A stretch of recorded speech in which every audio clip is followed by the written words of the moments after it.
Oke, baik. Bismillahirrahmanirrahim. Assalamualaikum warahmatullahi wabarakatuh. Ketemu lagi dengan saya, Andika Prayana, adalah dosen pada Prodi Teknologi Informasi. Hari ini saya akan mencoba membagikan sedikit materi tentang pengantar teknologi informasi.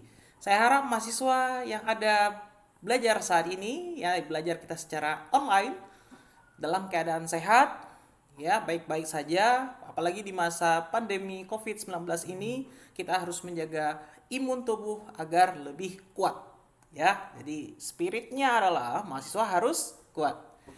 Oke, baik saja. Eh, saya Andika Prajana, ini channel YouTube saya. Saya berharap channel ini untuk di-subscribe, kemudian dinyalakan loncengnya agar apa? Agar setiap notifikasi atau pengumuman-pengumuman nanti terkait perkuliahan online kita itu mahasiswa mendapatkan notifikasinya lebih cepat. Contohnya misalnya pengumuman ketika akan ada kuis, akan ada tugas nantinya, akan ada ujian mid semester, kemudian ujian akhir semester. Ya, sampai ujian final kita juga mudah-mudahan channel YouTube ini menjadi sebuah alternatif kita dalam pembelajaran online. Selain yang disediakan oleh pihak akademik itu di channel itu ada di aplikasi Classroom ataupun Canvas. Ya. Kemudian sebelumnya mahasiswa juga harus mempersiapkan beberapa aplikasi juga, misalnya aplikasi itu yang sifatnya streaming, itu aplikasi Zoom, aplikasi eh, Classmate tentunya gitu ya, dan juga ada nanti Classroom, dan juga ada aplikasi eh, Classroom dan Google Meet ya. Nah, sebelum saya masuk ke materi, kita nonton sedikit video ya. Nah, ini video yang akan saya putar. Selamat datang kepada mahasiswa baru. Hari ini kita belajar kontrak kuliah. Belajar tentang itu apa ya sebenarnya kontrak kuliah. Jadi itu di awal perkuliahan kita harus bikin win-win solution atau semacam perjanjian sedikit ya. Nah, ini video pengantar aja untuk menghibur mahasiswa sekalian di channel saya. Ini videonya ya. Information Sorry, ini kayaknya technology, kebalik ini ya. IT. It's this, this, and this. IT is wow. It's stuff your parents Udah bola-bola haven't even dunia. thought of yet. IT is moving, it's mixing, sharing, and more. IT is solving problem, thinking, and processing. IT is making money, saving lives, changing the world. It's a living, it's a life. IT is in your pocket. It's at your fingertips. It's here, there, and everywhere. Oh iya, video ini saya IT ambil is dari on beberapa situs ya. CSI, in business, in the lab, Universitas it's in the juga, hospital, ya. on the radio, in the movies. IT is behind eBay, iTunes, and Facebook. IT is people who make it work, who figure it out, make it happen. That's it. That's IT. Information technology. Iya, ya. Talk to your school counselor. Take the classes. You're it. IT is wow. Ya. Oke, baik. Itu sedikit video tentang IT. Ya, waktu kita apa namanya? Waktu kita pengenalan budaya akademik juga saya tayangkan, hanya saja untuk video streamingnya agak sedikit jelek ya. Nah, di situ kita bisa lihat hal-hal yang terkait dengan dunia IT semuanya kalian rasakan saat ini, apalagi ini pembelajaran kita.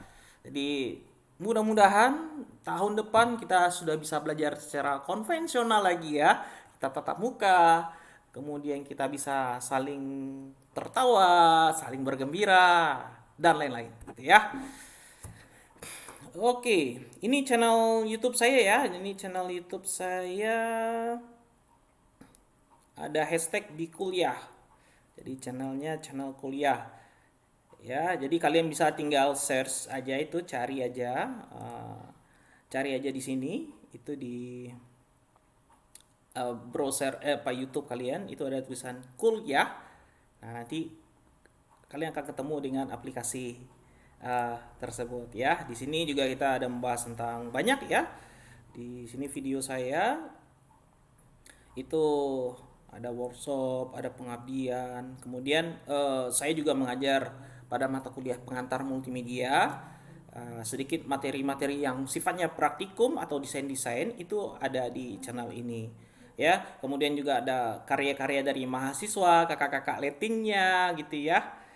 Pokoknya jangan campur-campur deh, ya, campur-campur tentang apa sih sebenarnya, bagaimana tentang apa informasi seputar dunia perkuliahan, ya. Nah, saya bikin channelnya kuliah.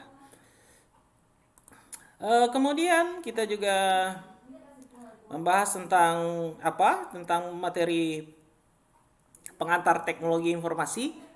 Apa-apa saja topik yang akan kita bahas, ya. Apa yang kita bahas? Dia bab yang kita bahas itu pada apa? Pada semester ini itu ada 11 bab.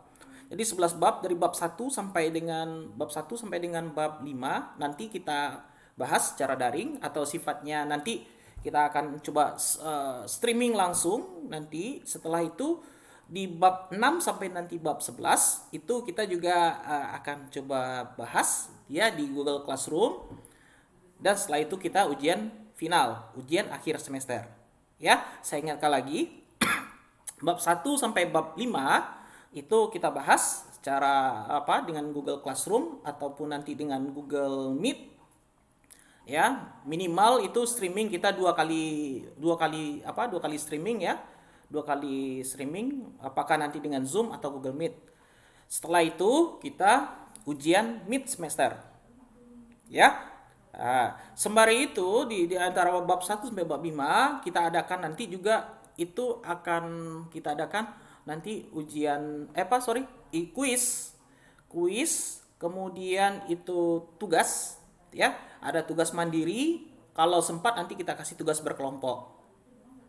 Ya, mudah-mudahan ya. Tapi saya mikir juga nih kalau berkelompok jangan-jangan kalian ngumpul lagi ya, nggak ada physical distancing, apalagi di masa pandemi seperti ini. Jadi kita usahakan nanti tugasnya bagaimana bagusnya ya. Nah, dan ini dalam proses perancangan tugas-tugas yang sifatnya online. Oke, ini yang kita bahas. Nah, itu kontrak kuliah ya. Kemudian ketika kita belajar streaming nantinya itu diharapkan nanti kepada mahasiswa itu memperlihatkan wajahnya. Ya, jangan-jangan nanti kalian tidur lagi ketika belajar streaming. Kemudian menggunakan pakaian yang rapi. Apalagi ini mohon maaf ini kadang-kadang perempuan kalau lagi belajar online ternyata dia nggak pakai jilbab misalnya. Nah, itu diusahakan jangan sampai terjadi. Ya, jadi gunakanlah pakaian seragam seperti halnya kita kuliah di masa sebelum pandemi atau sebelum nantinya kita belajar langsung gitu. Jadi gunakan pakaian yang rapi, ya, jangan lupa mandi dan gosok gigi. Nah, gitu. Itu kira-kira ya. Kemudian setiap materi yang saya berikan secara online ini, jadi diharapkan dicatat nanti.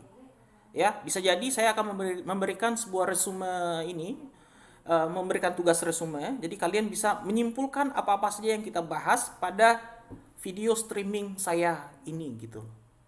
Ya, jadi itu perlu diingat oleh mahasiswa sendiri. Ya, meskipun di rumah harus ada pulpennya, harus ada kertasnya, dan itu harus dicatat. Ya. Selain nanti materi nanti akan saya sharing di Google Classroom. Oke. Kita lanjut saja ya karena ini memperhemat waktu di pendahuluan. Di pendahuluan ini di pengantar teknologi informasi, materi yang kita bahas yaitu di bab 1 adalah pengetahuan dasar komputer. Saya yakin mahasiswa-mahasiswa yang baru masuk di prodi teknologi informasi ataupun nanti di prodi pendidikan teknologi informasi itu sudah memiliki pengetahuan dasar tentang komputer. Ya, buktinya bisa jadi dia sudah punya laptop, sudah punya gadget ya atau gawai atau smartphone. Nah, itu sudah merupakan kemampuan dasar yang telah mahasiswa miliki. Oke, salah satu lagi yang perlu kalian miliki adalah komputer. Jadi mahasiswa, kalau apalagi mahasiswa yang di prodi teknologi informasi, mereka harus memiliki ini gitu loh, harus memiliki laptop minimal. Ya, dan kalau mahasiswa yang belum sempat atau belum ada kemampuan untuk membeli laptop, Jadi sembari, ya kan sekarang kalian kan di rumah aja nih, ya nggak bisa keluar. Nanti ada uang jajannya atau uang yang bisa disediakan nanti ditabung. Ya, insya Allah nanti dari uang tabungannya bisa membeli laptop minimal untuk bisa kuliah. Ya, karena sangat disayangkan kalau mahasiswa di ilmu komputer tapi tidak memiliki komputer. Nah, itu sangat disayangkan sekali. Ya. Jadi sifatnya komputer atau laptop itu wajib dimiliki oleh mahasiswa TI atau mahasiswa PTI nantinya. Kalau nggak ada, ya udah nanti pergi aja nanti ke apa namanya, ke prodi apa yang tidak begitu membutuhkan. Tapi saya yakin itu di seluruh perguruan tinggi sudah mewajibkan mahasiswanya memiliki perangkat, ya, perangkat komputer ataupun laptop nantinya, ya. Oke, pada bab 1 ini kita membahas tentang pengetahuan dasar komputer, konsep komputer, strukturnya, manfaatnya, kemampuannya, kemudian gaya komputasinya, perkembangannya bagaimana, kemudian karakteristiknya seperti apa. Nah, jadi komputer itu sebenarnya memiliki karakteristik. Ya, nah, oke. Kemudian pada bab 2 kita membahas tentang perkembangan dan klasifikasi komputer. Nah, dari perkembangan dan klasifikasi ini kita bagi ada dua. Dia itu ada yang sifatnya perangkat keras, itu hardware, kemudian itu software, perangkat lunaknya, kemudian kita kelaskan gitu ya. Kita klasifikasi komputer itu seperti apa nantinya. Nah, itu kita bahas di bab 2. Kemudian di bab 3 kita juga membahas tentang kita perinci tadi dari udah diklasifikasi perangkat keras komputer itu. Di perangkat keras komputer itu apa-apa saja. Nah, di situ ada perangkat yang sifatnya I/O, ya, perangkat input, perangkat output. Kemudian setelah input output itu ada perangkat pemrosesan. Kemudian ada storage, ya, ada storage penyimpanannya. Nah, dan salah satunya di hardware itu kita membahas tentang multimedianya. Ya, itu di bab 3. Di bab 4 kita juga membahas tentang tadi, kalau kita sudah membahas tentang perangkat keras, kita juga membahas tentang perangkat lunak komputer. Nah, dalam hal ini, dalam kesempatan belajar dengan saya, itu kita belajar tentang sistem operasi. Ah, ya, sebutlah dia sistem operasi itu yang mungkin jarang didengar oleh telinga mahasiswa, ya. Sebagian mungkin sudah tahu, ya, apalagi yang sudah punya based on belajarnya dulu SMA-nya dulu di SMK atau les-les, ya, atau yang belajar memang minatnya secara otodidak belajar tentang ilmu komputer, sudah mengenal tentang sistem operasi ini, ya. Sebutlah nanti namanya Unix, kemudian nanti namanya Linux, nah, dan Windows gitu, ya. Jadi Windows ini adalah aplikasi sistem operasi yang mainstream yang umum digunakan oleh masyarakat Indonesia. Bahkan sistem operasinya itu sebenarnya sistem operasinya itu license. Ya, license itu adalah aplikasi yang berlisensi, tapi banyak, ya, masyarakat kita yang menggunakan sistem operasi Windows ini dengan sistem operasi bajakan, ya. Kemudian sebelum Windows itu kita juga akan belajar tentang disk operation system atau disebut saja nanti sistem operasi DOS.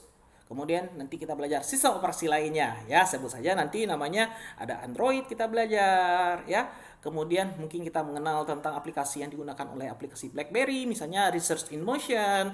Kemudian kita akan belajar nanti apa yang disebut misalnya yang digunakan oleh Windows Mobile atau Symbian yang digunakan oleh HP lama, HP jadul tuh, HP Nokia. Kemudian ada aplikasi yang digunakan di PDA, ya. Ada dulu yang kayak smartphone dia, tapi PDA itu menggunakan sistem operasi Palm. Nah, itu yang kita bahas.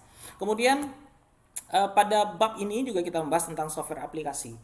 Ya, kita belajar tentang apa itu bahasa pemrograman, bahasa program, dan juga program-program aplikasi. Apakah itu program aplikasi di Windows, apakah itu program aplikasi yang ada di sistem operasi yang dimiliki oleh Apple, iOS, atau Macintosh, atau Mac tadi, ya. Kemudian yang digunakan oleh Android itu sendiri, ya. Ini di bab 4. Di bab 5 kita membahas tentang sistem pengolahan data komputer.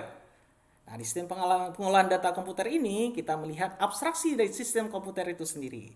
Kemudian arsitekturnya bagaimana, kemudian proses di dalam CPU seperti apa, kemudian tahap-tahap dalam operasi komputer itu bagaimana, dan setelah itu kita membahas tentang representasi data. Di representasi data ini biasanya kalian mempelajari itu waktu di sekolahan itu tentang bilangan desimal ya. Nah, tapi kalau di komputer kita nanti belajar nanti apa yang disebut dengan bilangan biner, oktadesimal, nanti kita belajar tentang heksadesimal gitu ya. Nah, setelah itu kita akan belajar tentang proses pengolahan data. Nah, ini yang kita bahas pada bab 5. Oh iya, nanti nanti ini materi ini nanti saya share di Google. Saya juga share ini nanti di Google Classroom ya. Nah, jadi bisa dipahami. Selain nanti RPS itu apa rencana rencana perkuliahan satu semester di apa di Google Classroom, nanti materi ini juga akan saya share.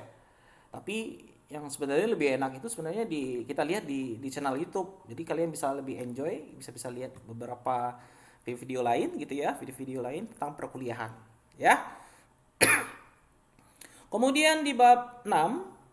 Nah, bab 6 ini setelah mid semester kita akan bahas ya, kita akan belajar tentang sistem basis data dan sistem berorientasi objek.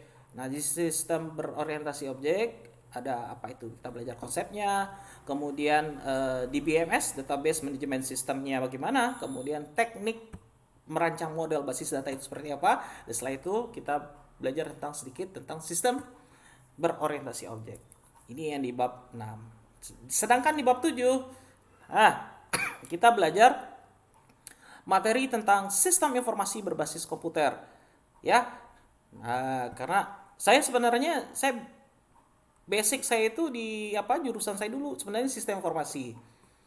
Ya, hanya saja jurusan sistem informasi atau prodi sistem informasi mengajarkan beberapa banyak konsep dalam pengembangan software dan pengembangan bahasa pemrograman. Nah, sedangkan di teknologi informasi ini di prodi TI ini itu kita mencakup semuanya, dan plusnya itu adalah kita memiliki kemampuan dalam menganalisa dari sistem-sistem yang telah dimiliki. Nah, di sistem informasi berbasis komputer kita membahas konsepnya, kemudian bagaimana pembangunan sistem informasi sisfonya itu, kemudian model pendekatannya seperti apa. Nah, itu yang kita bahas di bab 7. Di bab 8 kita membahas tentang jaringan komputer, apa itu konsep jaringan komputer, kemudian penggolongan jaringan itu bagaimana ya, dilihat dari fungsinya, jangkauannya, topologinya, medianya ya, kemudian standarisasi, kemudian protokolnya bagaimana ya, kemudian network operation systemnya apa sistem informasi dalam jaringannya. Itu ada di bab 8 ya. Kemudian kita bahas juga tentang perangkat-perangkat atau piranti apa yang digunakan di jaringan tersebut. Itu di bab 8. Bab 9, nah ya saya sangat yakin mahasiswa sekalian sudah secara nggak langsung atau dari kecil udah tahu apa itu internet ya. Nah, sekarang kita membahasnya secara ilmiah, secara konseptual, kita bahas tentang internet itu definisinya seperti apa. Nah, sehingga mahasiswa bisa memahami, oh iya internet ini begini ya konsepnya gitu. Kemudian layanannya seperti apa, kemudian bagaimana pengaksesan IP atau alamatnya tadi, kemudian instalasi internet, kemudian bagaimana building atau how to make the website. Nah, kemudian tips dan trik dalam berinternet, dan juga kalau ada waktu kita akan membahas sedikit tentang how to make the business on the internet ya. Jadi bagaimana membuat bisnis di internet ya. Di bab ke-10 kita membahas tentang keamanan komputer. Di situ kita membahas tentang munculnya kejahatan-kejahatan komputer gitu ya. Adanya hacker, adanya cracker. Nah, itu akan kita bahas nanti. Kemudian konsep-konsep keamanannya seperti apa? Ya, bagaimana membuat jaringan keamanan komputer. Nah, kita lihat secara konseptualnya. Kemudian kita harus punya ancaman-ancaman apa saja dalam keamanan komputer, kemudian inskripsinya, kemudian keamanan di internet, dan kita juga membahas bagaimana maintenance dari sistem komputer itu sendiri ya. Jadi dari pemeliharaan dari sistem komputer itu juga harus diketahui. di bab terakhir. Nah, di bab terakhir kita akan belajar tentang attitude, ya, etik atau etika dan kerangka hukum bidang teknologi informasi. Ya, jadi di TI itu ada etika, bagaimana etika pemanfaatan TI-nya, harus kita lihat juga membahas tentang bagaimana sih cybercrime itu yang ada di internet, misalnya penyebaran hoax gitu ya, manipulasi data, kemudian manipulasi gambar mungkin ya. Nah, itu ada pencurian-pencurian uang yang sifatnya online. Nah, itu kan kita bahas. Kemudian secara umum kita juga akan membahas tentang kerangka hukum di bidang teknologi informasi. Ya, mahasiswa kan taunya ITE ya. Jadi kita akan bahas sedikit itu tentang ITE itu dari konsep hukumnya bagaimana. Dan setelah itu kita melihat perspektif cyber law atau hukum-hukum cyber yang ada di Indonesia. Ya, demikian materi yang akan kita bahas. Ya, sumber yang saya gunakan adalah sumber dari Bapak Aji Supriyanto, itu pengantar teknologi informasi. Eh, ini mohon maaf, ini tahunnya 2005, tapi sebenarnya 2015 edisinya sudah ada, 2017 juga sudah ada. Ya, nanti bisa di-search aja. Kemudian sumber-sumber belajar saya juga banyak dari internet, dari Mbah Google tentunya juga ada. Kemudian apa-apa aja informasi-informasi kekinian yang akan kita bahas nanti pada tahap perkuliahan berlangsung. Ya, demikianlah pertemuan awal kita. Saya berharap mahasiswa selalu diberi kesehatan dan selalu semangat dalam belajar. Ya, apalagi belajar di saat pandemi ini, di saat serba terbatas, ya, memanfaatkan lebih dominan memanfaatkan teknologi gitu ya, teknologi internet, piranti-pirantinya. Nah, itu. Jadi bersabarlah dan tetap semangat ya. Stay safe, stay healthy, and stay cool. Ya, wabillahi taufik wal hidayah. Wassalamualaikum warahmatullahi wabarakatuh. Sampai jumpa di channel-channel atau di video-video selanjutnya. Assalamualaikum warahmatullahi wabarakatuh.